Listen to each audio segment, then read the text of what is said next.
எனக்கு பிடித்த ரஜினி படம் சூப்பர் ஸ்டார் என்று குழந்தைகள் முதல் பெரியவர்கள் வரை எல்லோராலும் அன்போடு அழைக்கப்படும் ரஜினிகாந்த் இதுவரையில் ஏறக்குறைய 170 படங்கள் வரை நடித்து முடித்துவிட்டார்.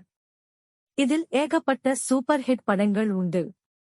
அவைகளில் இருந்து என்னை மிகவும் கவர்ந்த படமாக பல படங்கள் இருந்தாலும் இங்கு முதலில் 2 படங்களைப் பற்றிய நினைவுகளை உங்களுடன் பகிர்ந்து கொள்கிறேன். அதில் முதல் படமாக ரஜினிகாந்த் அவர்கள் நடித்த 1984ஆம் ஆண்டு வெளியான சூப்பர் ஹிட் படம் நல்லவனுக்கு நல்லவன். இந்த படத்தை இயக்கியவர் எஸ்.பி. முத்துராமன். இந்த படத்தை மிகச் சிறப்பான முறையில் தயாரித்து வெளியிட்ட நிறுவனம் புகழ்பெற்ற ஏவிஎம் நிறுவனம் ஆகும். இந்த படத்திற்கு முன்பாகவும் பின்பாகவும் பல படங்களில் ரஜினி சிறப்பாக நடித்து பல வெற்றி படங்களை கொடுத்திருந்தாலும் இந்த படம் அனைத்து வயது மக்களையும் கவர்ந்த படமாக அமைந்தது. குடும்பத்துடன் அனைத்து மக்களும் குறிப்பாக பெண்களின் மனது கவர்ந்த படமாக இருந்தது. இந்த படம் தெலுங்கில் 1983ஆம் ஆண்டு வெளியான ஒரு படத்தை தழுவி எடுக்கப்பட்ட படமாகும். இந்த படத்தில் ரஜினி 3 வகையான நடிப்புகளை வித்தியாசங்களை காட்டியிருப்பார். குறிப்பாக முதல் பாதியில் ஒரு ரவுடியாக, அதே ரஜினிகாந்த் பின்பு ஒரு கம்பெனியை முன்னேற்ற பாதையில் கொண்டு செல்லும் நபராக நடித்து, அதே சமயத்தில் ராதிகாவை மனம் முடித்த பின் ஒரு நல்ல குடும்ப தலைவனாக, அந்த ரவுடி கேரக்டருக்கும் ஒரு பொறுப்பான குடும்ப தலைவனாக, உழைப்பாளியாக, ஒரு நிறுவன தலைவராக வித்தியாசத்தை காட்டி நடித்திருப்பார். அதேபோல் 2ஆம் பாதியில் மிகச் சிறப்பாக ஒரு பெண்ணின் தந்தையாகவும் பாசத்தை வெளிப்படுத்தும் சிறப்பான தந்தை கேரக்டர்களையும் கலக்கியிருப்பார். அதே சமயத்தில் நகைச்சுவையாகவும் பல இடங்களில் கலக்கியிருப்பார். குறிப்பாக இந்த படத்தில் இசைஞானி இளையராஜா அவர்கள் இசை ராஜாங்கத்தை நடத்தியிருப்பார். அனைத்து சூப்பர் ஹிட் பாடல்கள். குறிப்பாக ஜேசுதாஸ் அவர்களின் குரலில் ஒலிக்கும் உன்னை தானே மற்றும் வச்சிக்கவா உன்ன மட்டும் போன்ற பாடங்கள் சூப்பர் ஹிட் பாடல்களாக அமைந்தது. குறிப்பாக வச்சிக்கவா உன்னை மட்டும் என்ற பாடலில் ரஜினிகாந்த் சீரியல் பல் பொருத்திய ஆடை அணிந்து நடனமாடி இருப்பார். இது அவருக்கு முன்பே இந்த மாதிரியான ஒரு பாடலில் அமிதாப் பச்சன் இந்தியில் நடித்திருப்பார். இப்படம் ரஜினிகாந்த் மற்றும் எஸ்.பி. முத்துராமன் கூட்டணியில் மீண்டும் ஒரு முத்திரை பதித்த படமாகவும் அதே சமயத்தில் ஒரு சிறப்பான லாபகரமான படமாக அமைந்தது. பல தியேட்டர்களில் இது 150 நாட்களை கடந்து ஓடியது. ஆனால் வழக்கம் போல இப்படம் ரிலீஸ் ஆன காலகட்டத்தில் நான் உயர்நிலைப் பள்ளியில் படித்துக் கொண்டிருந்ததால் இந்த படத்தை ரிலீஸின் போது பார்க்கும் வாய்ப்பு எனக்கு கிடைக்கவில்லை. இந்த படத்தை 5 வருடங்கள் கழித்து செகண்ட் ரிலீஸின் போதுதான் பார்க்கும் வாய்ப்பு எனக்கு கிடைத்தது. எப்பொழுதுமே என்னை மிகவும் கவர்ந்த ரஜினி படங்களில் ஒன்றாக இன்று வரையில் இருக்கிறது இப்படம். இதற்கு காரணம் ரஜினியின் ஸ்டைலிஷ் ஆன நடிப்பு, காமெடி, ஆக்சன் மற்றும் இளையராஜாவின் படம் பாலாஜி தியேட்டர் மற்றும் சிவா தியேட்டர் என 2 தியேட்டர்களில் வெளியானது. இப்போது இருக்கும் காலகட்டம் போல் ஒரே நேரத்தில் ஒரே படத்தை பல தியேட்டர்களில் ஒளிபரப்ப முடியாது.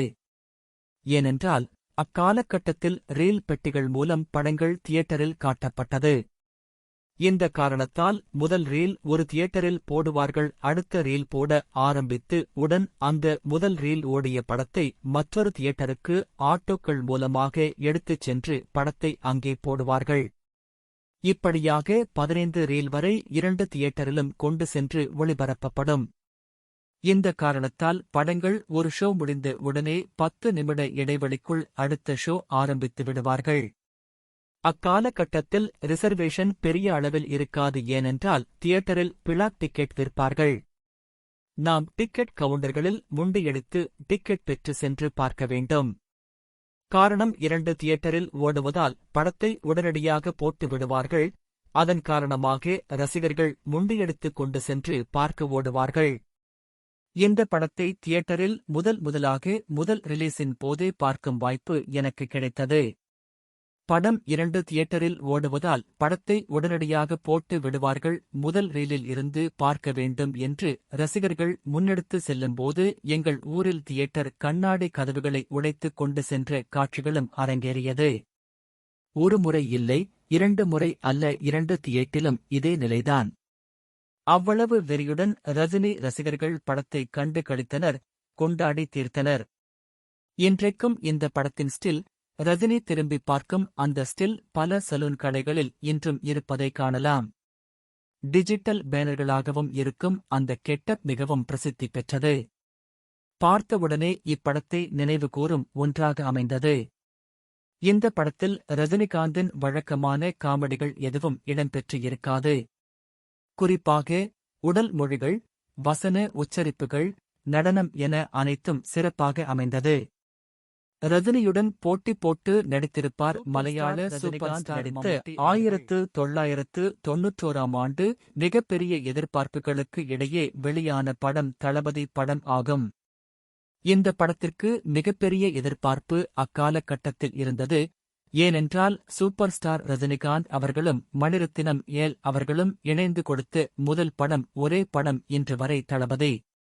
இப்படம் வெளியான காலகட்டங்களில் ரஜினி மிகப்பெரிய இடத்தில் உச்சத்தில் இருந்தார். அதற்கு சற்றும் குறைவில்லாமல் பல வெற்றி படங்களை இயக்கி இந்தியாவின் முன்னணி இயக்குநராக மணிரத்தினம் அவர்கள் திகழ்ந்தார். தளபதி படத்தை இன்று வரை ரஜினி நடித்து ஒரு ஸ்டைலிஷ் ஆன ஸ்பெஷலான படமாக கூறலாம்.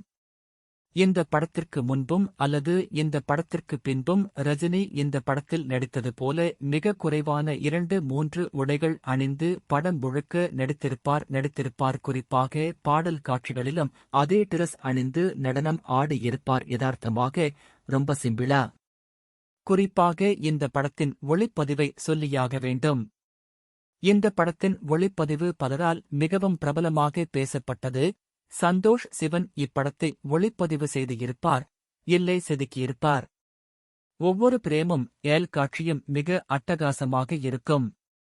குறிப்பாக சுந்தரி கண்ணால் ஒரு செய்தி பாடலை இன்று பார்த்தாலும் அதன் தரம் நமக்குத் தெரியும்.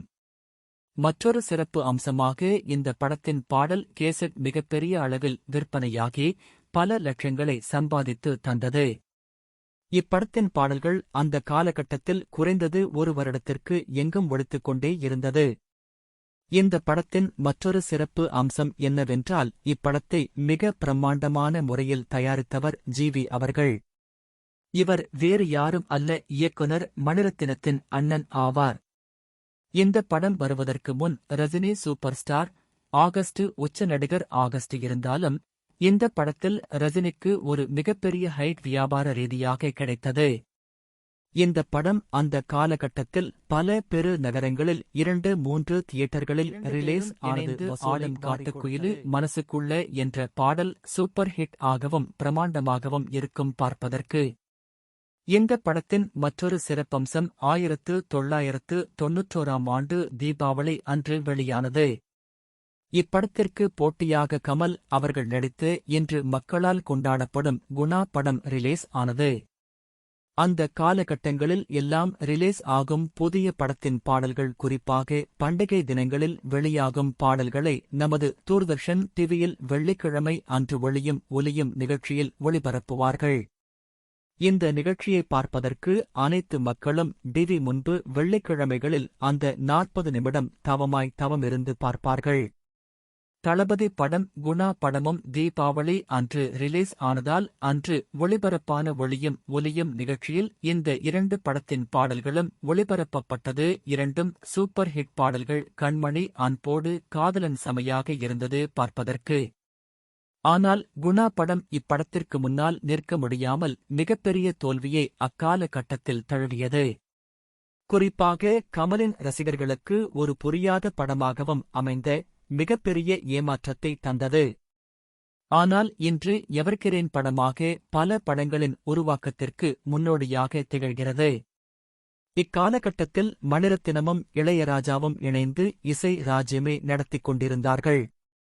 இவர்கள் இருவரும் இணைந்து வெளியான படங்கள் அனைத்தும் சூப்பர் டூப்பர் ஹிட் படமாக அமைந்தன. இப்படத்தில் மற்றொரு சிறப்பம்சம், இப்படத்தில் ரஜினியுடன் முதலாக திரையில் தோன்றி நடித்திருப்பார் அரவிந்த்சாமி அவர்கள். மிக எளிமையாக சொல்ல வேண்டும் என்றால் மகாபாரத கதையை மணிரத்தினம் அவர்கள் தளபதி என்ற பெயரில் ரஜினியை கர்ணன் பாத்திரத்தில் நடிக்க வைத்து ரசிகர்களுக்கு விருந்து படைத்திருப்பார். ரஜினிக்கு மிகப்பெரிய வெற்றி படமாகவும் அதே நேரத்தில் ஒரு மைல்கல் படமாகவும் அமைந்தது. ஏனென்றால் இப்படத்தில் ரஜினி அதிகளவு மேக்கப் இல்லாமல் ஆடை அலங்காரமோ இல்லாமல் ரசிகர்களை தன் வசப்படுத்தியிருப்பார். அனைத்து வயது மக்களையும் இப்படம் பெரிய அளவில் சென்றடைந்தது. இதற்குப் பிறகு மற்றொரு படமாக பாட்ஷா படத்தையும் சொல்லலாம். எஸ்.